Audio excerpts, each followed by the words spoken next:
Originally, education was not on my radar. I was actually going to school for physical therapy, but then realized I had like zero passion for what I was doing. I was actually nannying for several years in Walnut Creek for multiple different families.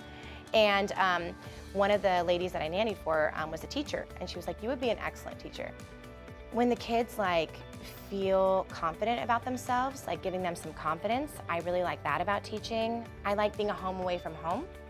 For kids who maybe don't have that like love or safe place, I really like that. So that's why I try to like have like bean bags and food and all kinds of things, because I want them to feel there's a place like where they're loved.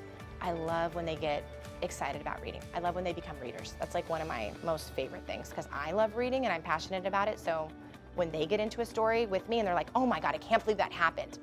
I love when they get invested like that in reading. We do vocabulary study, like really figuring out what words mean, synonyms and antonyms for those words. We also do, figurative language, which is really, really fun.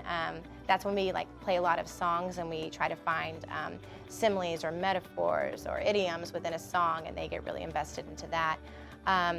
We do a lot with reading comprehension in general.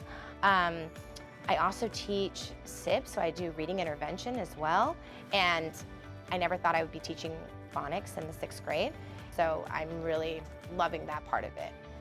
When I got to UC Berkeley, Christine Palmer, she was the head of the department. She really like inspired me to like stick with my education.